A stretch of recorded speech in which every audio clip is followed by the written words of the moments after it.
नमस्कार दोस्तों, आप जुड़ चुके हैं वॉइस ऑफ एमपी से और मैं हूं अब्दुल अली ईरानी। नगर पालिका नीमच को बने हुए 1 साल होने को आया। मेरे साथ मौजूद है नगर पालिका अध्यक्ष स्वाति चोपड़ा। आइए इनसे बात करते हैं कि 1 वर्ष की क्या उपलब्धियां रही और क्या काम अधूरे पड़े, विषयों पर चर्चा करते हैं। जी मैडम, स्वागत है आपका। आप 1 वर्ष होने को आया, किस तरह का कार्यकाल रहा?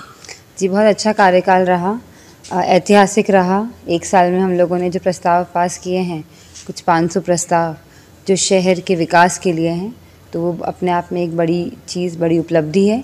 और उसके साथ साथ ही हम लोग चाह रहे थे कि जो बड़ी योजनाएं हमने बनाई है शहर के लिए, चाहे वो हड़किया काल की ऊंचाई बढ़ाने से लेकर या जो 56 की तर्ज पे हम दशहरा मैदान को एक सुंदर स्वरूप देने जा रहे हैं। साथ ही हमने बहुत सारे सीसी रोड और डामरीकरण के प्रोजेक्ट भी हमने हाथ में लिए हैं। उसके लिए शासन से अनुदान भी मांगा गया और बहुत हर्ष का विषय कि 6 करोड़ का एक नया अमाउंट हमें दिया गया है सरकार द्वारा। शिवराज सिंह जी माननीय हमारे मुख्यमंत्री जी ने दिया है।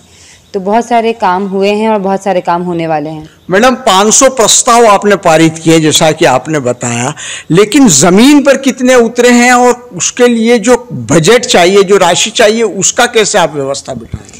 जी देखिए, जो भी काम प्रस्ताव पास होते हैं, ये शासकीय प्रक्रिया आपको भी पता है कि लंबी होती है। आज प्रस्ताव पास हुआ तो कल काम शुरू नहीं हो सकते। उसमें टेक्निकल सैंक्शन होता है, शासकीय स्वीकृति, वित्तीय स्वीकृति होती है। प्रशासकीय स्वीकृति के बाद हमारा जो टेंडर निकलता है वो 1 महीने की अवधि होती है। फिर अगर नहीं होता सही तो उसमें रीटेंडरिंग होती है। उसके बाद उसकी निविदा समिति के बाद भी वर्क ऑर्डर दिया जाता है और 120 दिन के अंदर अंदर जो हमारे ठेकेदार हैं वो काम शुरू करते हैं। ये अनुबंध साइन होता है। तो प्रस्ताव पास करना जब बहुत सबसे बड़ी मुख्य बात है कि प्रस्ताव अगर पास हो गए हैं तो वो प्रक्रिया शुरू हो गई है। तो अब प्रक्रिया शुरू होती तो कम से कम जो 500 प्रस्ताव हैं उनमें से 200 प्रस्ताव जो है उनकी टीएस हो चुकी है, 100 प्रस्ताव की वित्तीय स्वीकृति हो चुकी है, 100 प्रस्ताव जो हैं उनमें कहीं ना कहीं निविदा समिति बन गई है, 50 के लगभग प्रस्ताव में हम टेंडर बुला चुके हैं और 20 प्रस्ताव धरातल पे भी आ गए हैं। तो प्रक्रिया चल रही है। और रही बात अनुदान मांगने की और जो वित्तीय व्यवस्था बिठाने की है, उसके लिए भी हम लोग पूरी कोशिश कर रहे हैं, क्योंकि हम चाहते हैं कि प्रस्ताव जो हमारा विकास कार्य है वो रुके ना। तो उसमें बहुत सारी ऐसी योजनाएं भी हम ला रहे हैं जिससे नगर पालिका को आय होगी और जो आय होगी वो पैसा शहर हित में लगेगा। 500 में से 20 प्रस्ताव आपने बताया कि जमीन पे आए, यानी 4% प्रस्ताव ही अभी तक शुरू हो पाए। 1 वर्ष हो गया है। जी, ये जो 500 प्रस्ताव हैं उनमें से तो 50 काम पूरे भी हो गए हैं और जो 20-25 है अभी वो टेंडर में चल रहे हैं। जो 20-25 प्रस्ताव है वो निविदा समिति में चल रहे हैं। जो 50-100 प्रस्ताव है वो उज्जैन भेजे हुए हैं टीएस के लिए। ऐसे ही आने वाली जो पीआईसी परिषद होती है उसमें वित्तीय स्वीकृति के लिए प्रस्ताव आने वाले हैं। तो जो क्रम होता है शासकीय प्रक्रिया वो चल रही है, उसमें कोई दिक्कत ही नहीं है। मैडम, आपने बताया ऐतिहासिक कार्यकाल रहा। सबसे पहली बात ये थी कि नई परिषद ने चुनाव से पहले, नई परिषद में जो लोग चुन के आए उन्होंने वादा किया था कि हम लोगों की परिषद बनते ही बंगला बगीचा एरिया का समाधान होगा। कहाँ तक पहुँचे हैं? जी, बंगला बगीचा के लिए मैं खुद 3 बार भोपाल जा चुकी हूँ। मैंने सीएम साहब को जो बंगला बगीचा का सरलीकरण है उसके लिए पत्र सौंपा और उसके विषय में जब विधानसभा में चर्चा हुई अगले दिन, तो माननीय सीएम साहब ने ये बोला विधानसभा में कि नगर पालिका अध्यक्षा भी आई है मेरे पास और मुझे ये बात संज्ञान में है, जल्दी इसके लिए कुछ किया जाएगा। और हमारे सांसद जी, हमारे विधायक जी भी पूरी कोशिश कर रहे हैं। और जब सीएम साहब खुद आए थे नीमच, उन्होंने घोषणा की है कि सरलीकरण होगा। तो सरलीकरण होने जा रहा है। सरलीकरण होने जा रहा है। अभी शिवराज सिंह जी नीमच भी आए थे, वो भी घोषणा करके गए, लेकिन अभी तक वो कहीं ना जमीनी स्तर पे नहीं दिखाई दे रहा है। दूसरी बात ये मैडम कि आपने कहा कई काम हुए सीसी रोड वगैरह के, तो सीसी रोड की बात करें तो शहर में कई सड़कें खुदी हुई पड़ी है, वहाँ पे काम बंद है। चाहे लोक निर्माण सभापति के वार्ड की बात करें, चाहे स्वच्छता सभापति धर्मेश पुरोहित की वार्ड की बात करें, इस तरह कई जगह है। जी, जो सड़कें हैं वो मान लीजिए 50 जगह बन रही है और 2 जगह कोई दिक्कत आ जाती है ठेकेदारों द्वारा, तो वो तो आपको भी समझना पड़ेगा कि एक जगह तो सड़क की गुणवत्ता अच्छी नहीं थी। तो जो ठेकेदारों में डर नहीं है और जो कुछ भी काम करके नगर पालिका से इनको लगता है कि कुछ भी काम कर लेंगे और पेमेंट हो जाएगा, तो उसमें हम लोगों को सख्ती बरतना चाहते हैं, क्योंकि वो शहर का पैसा है और शहर का पैसा बर्बाद हो जाए ये हम में से कोई नहीं चाहेगा, ना मैं चाहूँगी ना आप चाहेंगे। तो इसी विषय में लेकर जो आप बता रहे हैं कि जो लोक निर्माण सभापति के वहाँ की सड़क थी वो गंदी बन रही थी क्वालिटी वाइज, तो इस पे हमने एक्शन लिया और उसको उखाड़ के हमको हटाना पड़ा। एक जगह जहाँ काम चल रहा है वहाँ पर हम चाहते थे कि सड़क चौड़ी बने, क्योंकि जो प्रस्ताव था उसमें हमारी जो 4.5-5 मीटर की सड़क थी, हम उसको चाहते हैं कि वो 6 मीटर से लंबी चौड़ी हो। जितनी चौड़ी सड़क होगी आवागमन में सुविधा होगी, तो उसको भी हमने चौड़ीकरण के लिए टीएस प्रस्ताव ऊपर भेजा है। तो भले ही 10 दिन का डिले एक सड़क में हुआ है, पर अगर वो चौड़ा हो जाता है तो आने वाले बहुत सालों तक लोगों को उसका आराम मिलेगा। आप 10 दिन की कह रहे हैं, वैसे में आपकी जानकारी होगी 3-3 महीने हो गए यहाँ पर काम बंद है। टीचर्स कॉलोनी की आप बात कर रहे हैं, उसमें टीएस की वजह से 10 दिन का डिले हुआ था, क्योंकि हमने उसको चौड़ा कराया था। उसके बाद अब वापस मेरी बात हो गई है ठेकेदारों से वहाँ पर कि उनकी जो मशीन है उसमें कुछ दिक्कत आ गई है। तो अगर 50 जगह कार्य चलता है और 2 जगह काम अगर किसी वजह से, क्योंकि कौन चाहेगा काम रोकना, ना मैं चाहूंगी ना वो खुद चाहेगा, पर कुछ दिक्कत, कुछ समस्याएं, कुछ कठिनाइयां आ जाती है, तो वो हम सबको समझना पड़ेगा कि अगर सिर्फ हम चुनाव को देखते हुए और कुछ लोग उसको मुद्दा बनाते हैं और जो 50 काम अच्छे हुए हैं उनको अगर लोग देखना नहीं चाह रहे, वही विपक्ष के लोग या कुछ गिने चुने लोग जिनको सिर्फ नेगेटिविटी देखनी है और सकारात्मकता नहीं देखनी, तो उन लोगों पर मैं ध्यान देना नहीं चाहूंगी। लीज नवीनीकरण और एमओएस को लेकर क्या कहेंगे? लीज नवीनीकरण के मामले काफी पेंडिंग है और इसको लेकर आप स्वयं कलेक्टर से। जी, लीज नवीनीकरण हमारी भाजपा की परिषद ने बहुमत से प्रस्ताव पास किया। कांग्रेस वालों को मुझे लगता है कि बहुत ही बुरी बात है कि वो विपक्ष जो हैं वो लोगों के काम अटका के, अगर उनको खुशी महसूस होती है तो मुझे उन पे बहुत दया आती है, बहुत शर्म महसूस होती है कि ऐसा विपक्ष हमारे पास है। जो छोटे छोटे से घर हैं लोगों के, जो लीज नवीनीकरण नहीं करवा पा रहे हैं, जिनको लोन नहीं मिल रहा, जिनके घर में शादियां जो है वो अटक गई है, अपने बच्चों को बाहर पढ़ने नहीं भेज पा रहे हैं, तो ऐसे गरीब मध्यम वर्गीय परिवारों का लीज नवीनीकरण कांग्रेस द्वारा अटका दिया गया, जो 323 लगाई गई हम पे। तो वो आप भी समझ सकते हैं कि कौन गलत कर रहा है, कौन सही कर रहा है, ये हम सब जानते हैं। जमीनें खुर्द-बुर्द करने के मामले लगातार सामने आ रहे हैं, घोटाले के आरोप लगाए जा रहे हैं। अभी मनोहर मोटवानी को लेकर ही 2 दिन पहले जो है 100 करोड़ रुपए की जमीन घोटाले का आरोप लगाया गया। इस तरह कई बातें आ रही हैं। झूठ बोलने वालों को ना शर्म भी नहीं आ रही है, तो शायद ये कलयुग है और लोगों को ये समझ नहीं आ रहा कि जब एक वकील पर खड़ा होकर कोर्ट में ये बोल दे कि मैं ये केस नहीं लड़ूंगा, और जब मेरे पास फाइल आई उसमें वो पत्र लगा हुआ था, जब हमने उनसे बोला कि आप केस लड़िए, भुगतान की कुछ समस्या, मैंने कहा मैं भुगतान भी कर दूंगी, आप केस लड़िए, उन्होंने वहां से बोल दिया कि मुझे ये केस लड़ना ही नहीं है, ये केस कुछ 15-20 वर्षों से चल रहा है, तो मैं क्या करूंगी? अगर मैं केस नहीं लड़ती तो बोला था कि देखो केस लड़ा ही नहीं, तो केस जानबूझ के हार गए। मैंने बोला कि नहीं वकील खड़ा करो, केस लड़ूंगी, तो बोल रहे कि वकील क्यों चेंज कर दिया। तब जब वकील ने मना कर दिया कि वो नहीं केस लड़ेंगे, तो मैं क्या करूंगी? तो अगर जिसमें थोड़ा सा भी ज्ञान है, विवेक है, और जो थोड़ा सा भी धर्म और कर्म को समझते हैं, वो ऐसे झूठे और घटिया आरोप तभी लगाएंगे जब उनका कोई निजी हित हो या वो कोई वाद विवाद करके लोगों को भटकाना चाहते हैं। मैं सच्चाई और अच्छाई से काम करती हूँ और मेरी नेक नीयत है, तो ना किसी का डर है और ना ऐसे झूठे इल्जामों से मुझे कोई फर्क पड़ता है। मैं जमीनों की बात कर रहा था, उस मामले में क्या कहेंगे? जैसे सिंधी कॉलोनी वाली जमीन का, मैं उसी जमीन के लिए बोल रही हूँ जो 6 प्रकरण में जो वीर कुमार जी जैन थे, माननीय हमारे वकील, उन्होंने मना कर दिया कि मैं ये केस नहीं लड़ूंगा। सिंधी पुनर्वास की जमीन के लिए भी उन्होंने मना कर दिया, कोर्ट के सामने मना कर दिया। 2019 में 2 फरवरी को, जब मैं थी नहीं, जब मैं पॉलिटिक्स में आने का सोचा भी नहीं था, तब उन्होंने खड़े होकर अगर कोर्ट में मना कर दिया, और जब मेरे पास फाइल आ गई कि नेक्स्ट डेट लग चुकी है, तो मैडम डेट लग गई है तो अब आप क्या करेंगे? तो मैंने बोला कि नया वकील खड़ा करूंगी, केस तो लड़ूंगी ना, केस थोड़ा ना नगर पालिका को हारने दूंगी। तो मैंने वकील बदला नहीं, वकील जा चुका था, उन्होंने केस छोड़ दिया था। जब नई डेट आ जाती है कोर्ट से, और जब डेट आती है तो आपको वकील खड़ा करना ही पड़ता है। तो ये तो आप कोर्ट से लड़े कि उसे डेट क्यों नहीं लगा दी, या आप जाके उस वकील से लड़ी जिसने केस लड़ने से मना कर दिया। मेरी क्या गलती है इसमें? जमीन वकील बदलने के आरोप को कुल मिला के आप नकार रही कि इंटेंशनली ऐसा कुछ नहीं हो रहा है? ये तो तथ्य नकार रहे हैं ना, मेरे पास तो कागज है ना, उनके पास क्या सबूत है? मैं तो आपको तथ्य दे रही हूँ कि जब वकील ने मना कर दिया, कोर्ट ने केस लगा दी, तो मैं क्या करती? तो जिसमें थोड़ा सा भी दिमाग है, कॉमन सेंस है, वो ऐसे बेवकूफ़ जैसे इल्जाम लगाएगा नहीं। और जो ऐसी बेवकूफ़ भरी बातें करी जा रही है और अखबार वाले छाप भी रहे हैं, तो मुझे लगता है कि शायद ये जो लोगों को जो विश्वास उठता जा रहा है ना अखबारों से, मीडिया से, वो इसी के चलते हो रहा है कि लोगों को ब्लैकमेल करना, गलत बातें छापना, झूठ छापना। तो क्या तथ्य है? मेरे पास तो तथ्य है, आपके पास तो कोई तथ्य भी नहीं है। सुपर चेयरमैन मनोहर मोटवानी, कहा जा रहा है कि आप अपने विवेक से निर्णय नहीं ले रहे हैं, वो जो बता रहे हैं उनकी सलाह पे काम किया जाए। ऐसा एक भी काम बता दीजिए जो मैंने निर्णय नहीं लिया हो, पीआईसी मैंने नहीं लियो, परिषद मैंने नहीं लियो, या फिर जो काम हो रहे हैं वो मेरे संज्ञान में नहीं हो, या मुझे नॉलेज नहीं हो, या मुझे पता नहीं हो।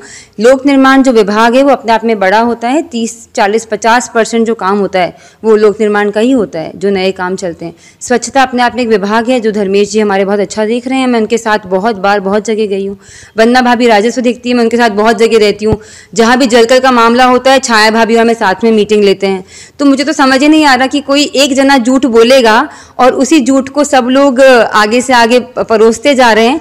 तो मुझे लगता है कि नहीं, लोगों का ये कहना है कि उनकी बातों पे आके आप निर्णय लेते हैं। कौन सा एक भी निर्णय आप बता दीजिए कि मैंने एक भी निर्णय, एक भी विषय बता दीजिए कि मैंने उनके कहने पे कोई निर्णय लिया हो। मैंने जो मुझे सही लग रहा है मैं वही करूंगी, और भगवान की दया से इतना विवेक है मेरे में, और भगवान ने इतनी समझदारी भी दी है और एजुकेशन भी है मेरी कि I can decide what to do and I can decide what not to be done, and I am anything. आप मुझे फैक्ट्स एंड फिगर्स पे बात कीजिए। आप जो बात कर रहे हैं ना उसमें कोई आधार ही नहीं है। एक काम तो बताइए आप, अगर आप में इतनी आपको लग रहा है सच है ये, तो एक काम बताइए जो मेरे बिना संज्ञान के हुआ है। एक काम बता सकते हैं? बता सकते हैं ना मैडम, बताइए। पर उस पर डिटेल में जाने से ये होगा कि हम लोग बाल की खाल खींच लें। नहीं, डूब क्षेत्र की बात कर लें, हरक्या खाल की भूमि की बात करें तो डूब क्षेत्र की अवैध खेती को लेकर लोग आपसे कई बार मिल चुके हैं और कई बार ये कहा गया कि 7 दिन में कार्रवाई की जा रही है, हो रही है, कभी कार्रवाई कर दी जाएगी। आपकी ओर से भी, सीएमओ की ओर से भी, कलेक्टर के द्वारा भी आदेश दिए गए, लेकिन बावजूद इसके वहाँ पे अवैध खेती नहीं रोकी जा रही है, पानी चोरी निरंतर। इसमें भी आप देखिए, इतने हंसने वाली बात है कि जब मैं अवैध खेती को वैध करने के लिए प्रस्ताव लेकर आई तब परिषद में उन्हीं कांग्रेस वालों ने बोला कि नहीं, आप इस जमीन को खेती पे कैसे दे सकती हैं, इस पे वैध खेती नहीं कराई जाएगी। जब पहले वर्षों तक 91 से पहले 100 सालों तक वहाँ पर खेती करवाई जाती थी, लीज पे दिया जाता था। तो जब हमें कलेक्टर साहब ने ही बोला कि ये अच्छा प्रस्ताव आप लाए हैं और आप इस पे वैध खेती कराइए, इसको लीज पे दीजिए अवैध खेती को रोकने के लिए, तो भी उनको दिक्कत थी। देखिए, जो लोग काम नहीं करना जो चाहते हैं ना, काम में अड़ंगे लगाएं, वो हर अच्छे काम को रोकेंगे। मैंने तो फिर भी उसके लिए चर्चा करके प्रस्ताव रेडी है हड़क्या काल का। हड़क्या काल के लिए हम लोगों ने मैंने पूरी टीम बुला ली, जो हमारे WRD के जो डेवलपर्स होते हैं वो भी आ गए, साइट विजिट भी हो गई, प्राक्कलन भी तैयार हो गया और नेक्स्ट विजिट में आने भी वाला है कि हम हड़क्या काल की ऊंचाई बढ़ाएंगे। जब अपने आप ऊंचाई बढ़ेगी तो ऑटोमेटिकली जो डूब क्षेत्र की ज़मीन है वहाँ पर पानी रहेगा। वो जगह ही उसलिए आवंटित की गई थी कि जब आने वाले समय में क्षेत्रफल को देखते हुए, पॉपुलेशन को देखते हुए, जब हड़क्या काल को बढ़ाने की आवश्यकता होगी तब हम उस जगह को, डूब क्षेत्र को पानी वहाँ पर संरक्षण किया जाएगा। तो अब हमने उसी दिशा में काम करना शुरू कर दिया है और खुशी की बात यह है कि उसका प्रस्ताव भी बनके तैयार है। राजनीतिक इच्छा शक्ति या प्रशासनिक इच्छा शक्ति का आपके कार्यकाल में कोई उदाहरण आप स्वयं ही दे दीजिए। इच्छा शक्ति मतलब सारे काम हो रहे हैं, सारे काम किए जा रहे हैं और एक भी ऐसा काम नहीं है शहर हित का जिसपे हमारा ध्यान ना हो, चाहे वो स्वच्छता को लेकर हो, चाहे वो जलकल विभाग को लेकर हो, चाहे लोक निर्माण को लेकर हो। प्रस्ताव भी पास किए गए हैं, ऊपर से हमने अनुदान भी मांगे हैं, सीएम साहब से भी चर्चा की है, जनता के हितों को भी ध्यान में रखा गया है, विकास कार्य भी हो रहे हैं। स्वच्छता हेल्पलाइन लॉन्च की गई है जिसमें 600 से ज़्यादा प्रकरण का निराकरण हुआ है। तो मुझे लगता है कि हर दिशा में बहुत अच्छे काम हो रहे हैं और आने वाले समय में और अच्छे काम होने वाले हैं। बस ये बात है कि जो अच्छा देखना चाहते हैं, जो अच्छाई रखते हैं, वही अच्छाई देख पाते हैं। जो लोग बुराई करना चाहते हैं वो 100 में से जो एक काम हल्का सा भी जिसमें कोई दिक्कतें आती है वो उसी एक काम को हाईलाइट करेंगे। तो ऐसे लोगों की तरफ में ध्यान नहीं लगाना। एक साल में जो सबक सीखा गया होगा, जो भी है, आप बने थे तो लोगों को काफी उम्मीदें थी कि युवा भी हैं, पढ़ी लिखी भी हैं, लेकिन एक साल के आधार पे आप अगली प्लानिंग क्या कर रहे हैं? जी, बहुत अच्छे काम जो हैं वो हुए हैं और बहुत अच्छे काम होने जा रहे हैं। हड़क्या काल अपने आप में अगले 100 साल के लिए, नीमच के लिए एक बहुत बड़ी सौगात बनेगा। जब उसकी ऊंचाई बढ़ जाएगी और जब वहाँ पर पानी का संरक्षण बढ़ेगा, लोगों को रोज़ पानी मिल पाएगा। उसके साथ ही जो हमारा दशहरा मैदान में फूड हब है वो जब बन के तैयार हो जाएगा, तब भी पूरे शहर में ऐसा कोई भी जॉइंट नहीं है, फूड जॉइंट, ईटिंग हब, जहाँ पर लोग अच्छे से बैठ के खा सकें, जहाँ पर स्वच्छता हो, सुंदरता हो। वो अपने आप में एक बहुत बड़ा कार्य होने जा रहा है। पूरे शहर में हर जगह हमारे पास इंजीनियर्स की कमी थी, फिर भी मैंने आए दिन मीटिंग्स ली है और मैंने उनको बोला है कि हर जगह काम शुरू हो जाना चाहिए। तो प्राक्कलन बन चुके हैं, टीएस और वित्तीय स्वीकृति में काम चल रहे हैं, तो बहुत सारे रोड के काम हो चुके हैं, बहुत सारे रोड बनने जा रहे हैं। 36A में रोड बन गए हैं, शांति नगर में रोड बन गए हैं, बगाना का अंडरब्रिज वाला रोड बन गया है। इतने काम जो वर्षों से अटके पड़े थे वो मैंने करवाए हैं। विकास नगर में इतनी गंदगी थी, वहाँ पर 22 साल से नालों की सफाइयाँ नहीं हुई थी। मैंने खड़े रह के नालियाँ तुड़वा कर, वहाँ पर लोगों के घर में गंदा पानी आ रहा था, मैंने वो खुद सफाई कराई है। मैंने 1.5 महीने का अभियान चला के पूरे एरिया में जहाँ जहाँ गंदगी थी स्वच्छता की टीम को ले जाकर खड़े रह के सफाइयाँ कराई। जल भराव, जलकुंभी, जल भराव जो है वो आज नहीं, वो वर्षों की समस्या है। 100 साल, 70 साल, 80 साल की समस्या है। और मुझे लगता है उसमें भी बहुत सारे काम हुए हैं। जहाँ जहाँ भी जल भराव था वहाँ पर मैंने खुद ने सफाइयाँ की टीम भेजी है। और जो जल भराव है, अगर इंफ्रास्ट्रक्चर की बात करें तो मुंबई, दिल्ली, पूरे इंडिया में जो एक सिस्टम रहा है कि जो नालियाँ होती है उसको लोग ढक देते हैं, तो जगह जगह नालियों को ढक दिया गया है, वहाँ पर ओटले बन गए हैं, वहाँ पर निर्माण कर दिया गया है, तो पानी के जाने का रास्ता नहीं बचा है। तो ये जो समस्या है वो तो पूरे शहर में फैली हुई है, और वो आज की समस्या नहीं है या ना मेरे द्वारा उत्पन्न की गई समस्या है। पूरे शहर को अगर तोड़ना पड़ेगा तो उसमें आपको पता है कि कितनी ज़्यादा विवाद की स्थिति उत्पन्न हो जाती है। मैंने एक जगह जब तोड़ना पड़ा मुझे मजबूरन, तो विवाद हुए कि इन्होंने तोड़ दिया, पर अगर मैं नहीं तोड़ूंगी और नालियों को रास्ता नहीं मिलेगा तो पानी कैसे निकलेगा, ये आप खुद भी सोच सकते हैं। इसीलिए मैंने राजनीतिक इच्छा शक्ति की बात कही। इसीलिए काम हो रहे हैं और बहुत सारे काम होंगे, और जो लोग नेगेटिव बातें करते हैं उन लोगों से मैं दूर। जलकुंभी, जलकुंभी की समस्या भी बहुत वर्षों से हमने लैब में टेस्ट करने के लिए भेजा है, बार बार उसको कटवाया जाता है पर वो फिर ग्रो हो जाती है, तो ये परमानेंट सोल्यूशन नहीं होता है। परमानेंट सोल्यूशन जो इंदौर से हमने पता लगाया है कि जलकुंभी जो जिस टाइप की होती है, इसमें 70 तरह की प्रजाति होती है जलकुंभी में, तो जो प्रजाति जिस केमिकल से नष्ट होगी हमें वही इलाज करना पड़ेगा। तो ये पढ़े लिखे लोग ऐसे ही काम करेंगे कि हम लोग से कटवा के वो 4 दिन में भी नहीं, 2 दिन में वापस उत्पन्न हो जाती है, 3 दिन में वो ग्रो हो जाती है, 4 दिन में उतनी ऊंचाई ले लेती है। तो मैं चाहती हूँ जो काम हो अच्छा हो, परमानेंट नेचर का हो, ना पैसा वेस्ट हो और ना ही जो एफर्ट्स है वो वेस्ट हो। तो यही दिमाग हमको लगाना है कि काम अच्छे हों, बढ़िया हों, गुणवत्ता वाले हों, यही सोच है मेरी।